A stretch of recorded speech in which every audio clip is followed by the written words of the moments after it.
వి gold trusted gold buyers మీరు తాకట్టు పెట్టిన బంగారాన్ని విడిపించి ఈ రోజు ఉన్న మార్కెట్ ధరకు కొనబడును. నమస్కారం, వెల్కమ్ టు ఐ డ్రీమ్. ధర్మ మార్గం విత్ విజిత కార్యక్రమానికి స్వాగతం.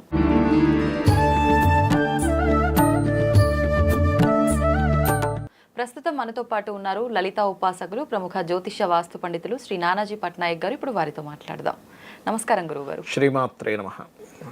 గురుగారు, మాఘమాసంలో వచ్చే పౌర్ణమి విశిష్టత ఏంటి? ఆ రోజుని అందరూ కూడా ఏ రకంగా ఉపయోగించుకోవచ్చు? తప్పకుండా అమ్మ. ఫస్ట్ ఆఫ్ ఆల్ మఖా నక్షత్రం మీద చంద్రుడు ఉన్నదాన్ని మాఘ పౌర్ణమి అంటూ ఉంటారు. ఓకే. సో ఈ మాఘ పౌర్ణమికి ఉన్నటువంటి ప్రత్యేకత ఏమిటి అంటే, మాఘమాసంలో చేసే పౌర్ణమి నాడు గనక లలితా అమ్మవారిని గనక మనం ప్రార్థించినట్లయితే, అందులో ప్రధానంగా సూర్య భగవాను చూస్తూ లలితా సహస్రనామాలు గనక చదివినట్లయితే, ఫస్ట్ ఆఫ్ ఆల్ మనకి కొన్ని వందల జన్మల వాసన మనల్ని వెంటాడుతూ ఉంటుంది.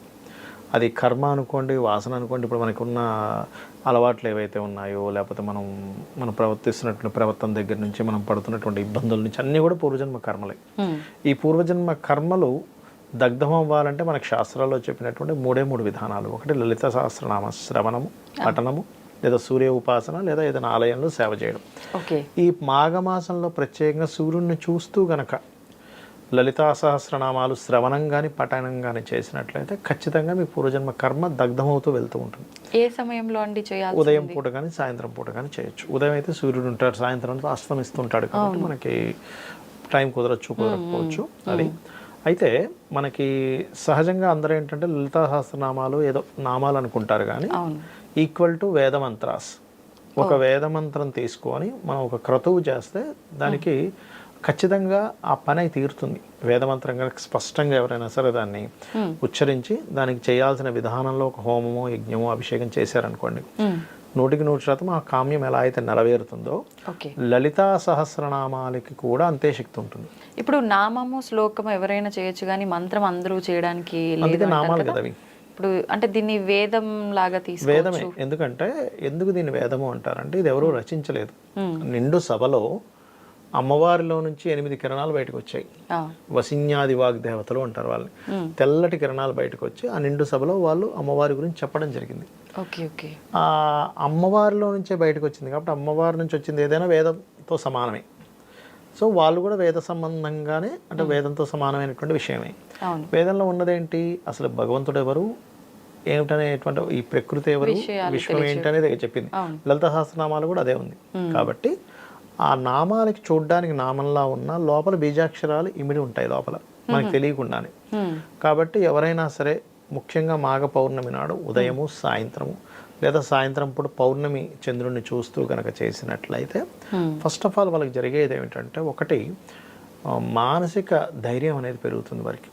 చూడండి, మనకి చాలామంది అంటుంటారు చూసారు, అబ్బో నాకు ధైర్యం లేదండి, నేనేం చేయాలన్నా నేను స్టెప్ తీసుకోలేకపోతున్నాను అంటుంటారు చూసారు. అది ఫస్ట్ వాళ్ళకి పెరుగుతుంది. రెండవది, మాఘ పౌర్ణమి రోజు చేసేటువంటి ఏ క్రతువు అయినా సరే, అంటే ఆ రోజు కేవలం లలితే కాకుండా ఇంట్లో అభిషేకాలు చేయించుకుంటారు, హోమము, యజ్ఞము రకరకాలు చేస్తూ ఉంటారు. దానివల్ల కలిగేది ఏమిటంటే, ఒకటి అపమృత్యు దోషాలు పోతాయి మాఘ పౌర్ణమి రోజు చేసేటువంటి దీనివల్ల. అంటే జన్మజాతకంలో అష్టమ స్థానం కనుక నెగిటివ్గా ఉందనుకోండి, అంటే 8th లార్డ్ పాడై ఆ యొక్క మహాదశలు నడుస్తుంటాయి కొంతమందికి. అందుకే సడన్గా యాక్సిడెంట్స్ అవ్వడం కానీ, లేకపోతే సడన్గా మొత్తం కోల్పోయారండి ఉంటూ ఉంటారు. లేకపోతే కొంతమంది మంచి పొజిషన్లో ఉండి సడన్గా వాళ్ళకి గ్లో డౌన్ అయిపోతారు. అట్లాంటివన్నీ ఏవైనా సరే దోషాలు ఉన్నా సరే మాఘ పౌర్ణమి రోజు చేసేటువంటి లలితా సహస్రనామాలు ఏవైతే ఉన్నాయో, లేదా ఆ రోజు ఇంట్లో ఏదైనా సరే కొంతమంది సత్యనారాయణ వ్రతం కూడా చేయించుకుంటారు మాఘ పౌర్ణమి రోజు. చేయించుకునేటువంటిది ఏదేందో అది సెట్ అవుతుంది. అయితే ఇక్కడ నేను మీకు ఒక విషయం చెప్పాలి. ఒకటి, ఈ హోమాలు, యజ్ఞాలు చేస్తారు చూసారా, చేసేటప్పుడు ఫస్ట్ ఖచ్చితంగా చేసే వ్యక్తికి పూర్తి నమ్మకం ఉండాలి. ఏది, ఈ హోమం చేస్తున్నాను, ఇక్కడ అమ్మవారు వస్తుంది, అవిస్సులు స్వాహాదేవి తీసుకెళ్ళి ఇస్తుంది అనేటువంటి పూర్తి నమ్మకంతో చేయాలి. చేయించుకునే వ్యక్తి కూడా ఆధీనంతోనే ఉండాలి. వీళ్ళిద్దరూ గనక ఏదో అంటే చేసేటప్పుడు చేసే వ్యక్తి ఏదో వేరే ఆలోచనలో ఉండడం, లేకపోతే చేయించే వ్యక్తి ఏదో చేస్తున్నాడు కానీ ఉంటుందో లేదో ఫలితం అని ఉంటే కనుక ఏ హోమమైనా, ఏ పూజ అయినా అక్కడికి వస్తుందండి దేవత. ఫస్ట్ గుర్తుపెట్టుకోండి, ఏది చేసినా ఫస్ట్ అక్కడికి వస్తుంది, కానీ తను తీసుకోదు. అంటే విధానం కరెక్ట్గా లేకపోతే తీసుకోదు. ఎందుకంటే మీరే ఉన్నారు, ఒక గెస్ట్గా ఇంటికి వెళ్ళారు. ఎటో చూస్తూ ఇలా టిఫిన్ పెట్టేసి వెళ్ళారు. అసలు మీ వైపు ఎవరో సరిగ్గా మాట్లాడట్లేదు, ఏదో వచ్చింది అమ్మ మా ఇంటికి అన్నట్టుగా మిమ్మల్ని వదిలేసి వాళ్ళ ఇంట్లో వాళ్ళ పని లేదు వాళ్ళు చేసుకుంటున్నారు. అసలు ఆ ఇంట్లో మీరు ఉంటారా? లేదు. కొంతసేపు చూసి సరే నాకు కొంచెం పని ఉందని వెళ్ళిపోతారు. నేను ఎందుకు వచ్చాను? అవును అవును. అంటే ఒక మనిషికి అలా అనిపించినప్పుడు ఒక దేవతకి ఎలా ఉంటుంది? ఎంత భక్తిగా చేస్తే అమ్మవారు పిలిపించుకుంటుందట. ఒకసారి ఇట్లాగే ఒక పీఠాధిపతి ఒక ఊరు వెళ్తూ ఉన్నాడు. ఆయన ఒక ఊర్లో అనుకోకుండా ఒక దగ్గర బస చేశాడు. ఆయన ఆ ఊర్లో ఒక అమ్మవారి ఆలయం ఉందని చెప్పి తెలిసింది. అయితే ఆ ఊర్లో చెప్పారు, స్వామి మాకు ఊరి చివరి అక్కడ ఒకటి ఉంది, అంటే కొంచెం దూరం అక్కడ నుంచి, మీరు వచ్చి కొంచెం చేస్తారంటే, అయ్యో నాకు కొంచెం సమయం లేదండి, రేపు పొద్దున్నే వెళ్ళిపోవాలి, కుదరదు అన్నాడు ఆయన. సరే ఏముందిలే అన్నట్టుగా అమ్మవారు కల్లోకి వచ్చి, నాన్న నువ్వు రారా, నాకు నీ చేతితో అభిషేకం చేయించుకోవాలి, నీతో కుంకుమార్చన చేయించుకుని రారా అని ఆయన కల్లో కనబడి చెప్పింది. వెంటనే పొద్దునే పరిగెట్టాడు. అంటే ఏమిటి? భక్తి శ్రద్ధతో ఎవరైతే చేస్తారో ఆవిడ చేయించుకుంటుంది. Okay okay. ఎందుకు చేయించుకుంటుందండి అంటే అట్లాంటి వాళ్ళు చెయ్యడం వల్ల ప్రకృతికి మంచిది. అక్కడ ఉండేటువంటి ఇప్పుడు ఆయన దగ్గరికి కలవడానికి ఎవరు వస్తారు, వాళ్ళలో ఎనర్జీ పెరుగుతుంది, ప్రకృతి మంచిదని చెప్పి అమ్మవారు చేయించుకుంటుంది, మనం చేయడం కాదు. అంటుంటారు చూసారా, మనం ఒక్కోసారి ఏదైనా టెంపుల్కి ఆవిడ పిలిపించుకుందండి, నేను ఎక్కడ వెళ్ళగలను, ఆవిడ పిలిపించుకుంది, మనం వెళ్ళలేమంటుంటారు చూసారా. అట్లా ఏంటంటే వాళ్ళు చేయించుకునే అంత గొప్పగా మనం చేయగలగాలి. అంతేగాని ఏదో అబ్బా ఇప్పుడు ఇంత పూజ ఖర్చు అయింది 10,000 ఉంటే ఇంకేం జరుగును ఇట్లా ఇట్లా ఆలోచిస్తే కాదు. చాలా మంది లెక్కలు కడుతూ ఉంటారు భగవంతుడికి పెట్టినవి కూడా. ఏంటంటే మీరు దేనికైనా లెక్క కట్టండి, కానీ పుణ్యక్షేత్రాలకి భగవంతుడికి చేసేటువంటి పూజా సంబంధించిన విషయంలోని ఉండిలో వేసేటువంటి ధనం గురించి లెక్క కట్టకూడదు. ఆ సమయం మెయిన్గా ఇచ్చే టైం, మీరు ఏమి తీసుకెళ్ళకపోయినా మనిషి గతించిన తర్వాత మీకు వచ్చేది పుణ్యమే. ఒకడికి మంచి చేసింది, దేవతారాధన చేసుకునేది, అనుష్ఠానం చేసుకునేది, ఒక జపం చేసింది మీ వెనకాతలు వస్తుంది. ఏది వెనకాతలు ఎన్ని కోట్లు సంపాదించండి అసలు రూపాయి కూడా వెనక్కి రాదు, మీ వెనకాతలు ఏనే ఉండిపోతుంది. ఓకే. ఇప్పుడు ఇంట్లో భార్య భర్తలు ఇద్దరు ఉన్నప్పుడు ఒకరికి నచ్చుతుంది పూజలు ఇవన్నీ చేయడం, ఒకరికి నచ్చదు. ఒకరు భార్య చేస్తున్నప్పుడు భర్త అవసరమా, ఎందుకు అనవసరంగా డబ్బులు ఖర్చు పెడుతున్నావు, ఇలా మాట్లాడుతూ ఉంటారు. ప్రతిసారి పుణ్యక్షేత్రాలు అంటావు, పూజలు అంటావు, ఎంతో అంత డబ్బులన్నీ ఇలా చేస్తున్నావు అని చెప్పి. అప్పుడు అంటే తనైతే ఇష్ట ప్రకారమే చేసింది, కానీ తనకు ఇష్టం లేకుండా ఇలా అన్నప్పుడు ఆ ఫలితం, అది నిజంగా పూజా ఫలితం ఉంటుందంటారా కుటుంబానికి? చేసే వాళ్ళు గనక ఇప్పుడు ఉదాహరణకి భార్య ఒప్పుకోవట్లేదు, భర్త ఒప్పుకోవట్లేదు, ఇద్దరులో ఒకళ్ళు సమ్ టైమ్స్ కొన్ని ఇళ్లలో ఉంటాయి, అందరిలో కాదు, ఇద్దరు కలిసి చేస్తే ఇంకా అది ఇంకా అదృష్టం. అలా ఉన్నప్పుడు ఏమవుతుందంటే కొంతమంది ఇక్కడ లెవెల్స్ ఉంటాయి. ఏదో ఒక మాటను వదిలేసే వాళ్ళు ఉంటారు, ఖచ్చితంగా నువ్వు ఎట్లా పోతో చూస్తాను ఆపే వాళ్ళు ఉంటారు. అలా గనక ఆపితే అది మహాపాపం. అది అక్కడితో కాకుండా అది వంశాల మీదకి వెళ్తూ ఉంటుంది దాని ప్రభావం. ఎందుకంటే దైవతా సంబంధించిన కంకర్యం కోసం వెళ్తుంది, వేరేం వేస్టేజ్ చేయట్లేదు కదా డబ్బులు. వెళ్తున్నప్పుడు ఆపకూడదు. సరే నీకు లేవు డబ్బులు అంటే, ఉన్న డబ్బులన్నీ అప్పులు ఉన్నాయి, ఇప్పుడున్న అప్పుల్లో మళ్ళీ ఇప్పుడు ఇది అవసరం అంటే దట్ ఈస్ డిఫరెంట్ థింగ్. ఇంట్లోనే చేసుకుందాంలే, అది వేరు, అక్కడ భగవంతుడు అర్థం చేసుకుంటాడు. కానీ ఇట్లా మాత్రం అస్సలు ఆపకూడదు, అది అన్నిటికంటే మహాపాపం. ఎందుకంటే ఈ శరీరం ఉన్నటువంటిదే, మానవ శరీరం దుర్లభం అంటారు. అంటే మళ్ళీ జన్మలు ఎత్తాలంటే మనకి రావచ్చు రాకపోవచ్చు. ఇప్పుడే మనం ఈ జ్ఞానంతోనే ఇప్పుడున్నటువంటి దీంతో మనం చేయగలిగితే ఇది వంశానికి అభివృద్ధి వెళ్తుంది. మీ కంటికి కనబడకపోవచ్చు, ఇప్పుడు ఏముందో ఏదో టెంపుల్కి వెళ్ళి వచ్చాం, ఏదో హోమం చేసుకుని వచ్చింది, ఏం వెంటనే ఏమీ ప్రత్యక్షం లేదనిపించవచ్చు. కానీ మనకు తెలియకుండా, అంటే కొంతమంది చూడండి చాలా పూజలు హోమాలు యజ్ఞాలు చేస్తుంటారు, రిజల్ట్ ఏం కనిపించట్లేదు అంటారు. కానీ యాక్చువల్గా రిజల్ట్ అనేది 2 రకాలుగా ఉంటుంది. ఒకటి, వాళ్ళకి ఏదైనా కొద్ది రోజుల్లో మంచి కనబడుతుంది, కొంతమంది కనబడలేదంటే దాని అర్థం ఏంటంటే ఏదో పెద్ద ప్రమాదం రావాల్సింది ఆగిపోయింది.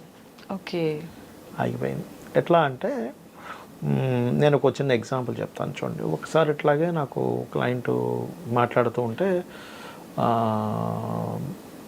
స్వామి మేము మొన్న ఒక హోమం చేయించుకున్నాము, మాకేమీ రిజల్ట్ ఏమీ అనిపించలేదండి మాకేమీ అంటే, నేను ఒక మాట అడిగా, అమ్మ మీరు ఎప్పుడు చేయించుకున్నారంటే 2 months అవుతుంది అని. ఆ 2 monthsలో మీకు ఏదైనా ప్రమాదం, ఇంకేముంది అసలు పెద్ద ప్రమాదం తప్పిందా అని అడిగా. అడిగితే ఏమీ లేదని మళ్ళీ ఒక్కసారి ఆలోచించి, వాళ్ళిద్దరూ భార్యాభర్త ఆలోచించుకునే ఉన్నారు. టౌన్ స్వామి కరెక్టే, కారులో వెళ్తున్నాము, కొంచెం అయితే లారీ కిందకి వెళ్ళిపోయేది మా కారు, అనుకోకుండా ఎందుకో అది మాకు ఒక మాయలాగా కమ్మి టక్కనిటి తిప్పేసింది మా వారు. అది ఎట్లా అంటే చీకటి, కంప్లీట్ చీకటి. చీకటి, ఆ చీకట్లో మాకు అక్కడ లారీ ఆపిందని కూడా మాకు అర్థం కాలే. ఓ కానీ అది అనుకోకుండా ఆయన అదేదో మరి ఆయనకు కూడా నేను తిప్పుతా, ఆయన తర్వాత ఆగిన తర్వాత అన్నాడు అసలు నేను ఎట్లా తిప్పాను నాకే అర్థం కాలేదు అన్నాడు. అన్నప్పుడు నేను అమ్మ మీరు ఏదైతే చేశారో ఆ పుణ్యం ఆ రూపంలో కాపాడింది. మనం ఏంటంటే ఏదో మిరాకిల్ జరగాలనుకుంటాం, కానీ అది మిస్ అవ్వడం కూడా పెద్ద మిరాకిలే నిజంగానే. ఇప్పుడు దాని కిందకి వెళ్ళిపోయి ప్రమాదం జరగాలంటే ఎంతసేపు, అది క్షణాలు కూడా సెకండ్స్ కదా, మనము అట్లాంటివి మనం అనుకోము. ఇట్లాగే ఇంకోటి కూడా జరిగింది, అదేంటంటే ఒకసారి ఇట్లాగే ఇది జరిగి చాలా సంవత్సరాలైంది. వాళ్ళు ఇట్లాగే సేమ్ ఏమిటోనండి మేము చేసామంటే పెద్ద అనారోగ్యం ఏదో మిస్ అయింది అమ్మ ఒకసారి ఆలోచించండి అంటే, అప్పుడు ఆవిడ చెప్తుంది వాళ్ళ హస్బెండ్కి ఒక కణిక వచ్చింది ఇక్కడ. ఓకే. ఆ డాక్టర్ నర్స్ ఏం చేసింది, సడన్గా టక్కన కట్ చేసి తీసి పడేసింది. యాక్చువల్గా అది క్యాన్సర్కి సంబంధించింది, అది ఇంకా పెరగాల్సింది, ఆవిడ ఏదో లక్కీగా తీసి పడేసింది. అది ఉన్న కొద్దీ క్యాన్సర్గా మారే అవకాశం. ఆ సెకండ్లో ఆ నర్సుకి అది తీసేయాలనేటువంటి జ్ఞానాన్ని ఇచ్చింది ఎవరు? ఈ సెకండ్లో ఈ వ్యక్తికి స్టీరింగ్ తిప్పాలనేటువంటి జ్ఞానాన్ని ఇచ్చింది ఎవరంటే ఆ పరమాత్మ, భగవంతుడు. ఆ పరమాత్మ లీలలు ఎలా ఉంటాయంటే ఒక్కోసారి మిరాకిల్స్గా మీకు డబ్బులు కలిసి రావచ్చు, ఒక్కోసారి ప్రమాదం నుంచి బయటపడవచ్చు. మన అంచనా వేయలేము ఆయన లీలల్ని. కానీ ప్రతి ఒక్కరు ఇదే భ్రమలో ఉంటారు, అరే ఏం చేసినా ఎన్ని పూజలు చేసినా మాకేమీ మంచిగా అనిపించట్లేదు, ఉన్న దగ్గరే ఉన్నాము, ఇంకా అప్పుల్లో కూరుకుపోతున్నా, వృద్ధి లేదు అంటే ఈ ఒక్క ఆలోచనలోనే ఉంటారు. ఇంతసేపు ఫైనాన్షియల్ గ్రోత్ విషయంలోనే ఆలోచిస్తారు తప్ప ఇటువంటి వాటి గురించి చాలా తక్కువగా ఆలోచిస్తారు. ఇప్పుడు మీరు చేసిన ఒక పూజ రేపు పొద్దున్న ఎక్కడో 2-3 తరాల తర్వాత ఇబ్బంది పడవలసింది కూడా ఇది ఆపుతుందండి. ఓకే అంటుంటారు చూసారా, ఎవరో మీ వాళ్ళు ఎవరేదో పుణ్యం చేసి ఉంటారా, అవును అవును, ఇది ఆపుతుంటది మనం అనుకుంటాం కానీ ఖచ్చితంగా ఇది ఆపుతుంది, అందులో ఎటువంటి సందేహం లేదు. ధన్యవాదాలండి, చాలా మంచి విషయాలు తెలియజేశారు. నమస్తే. శ్రీమాత్రే నమః.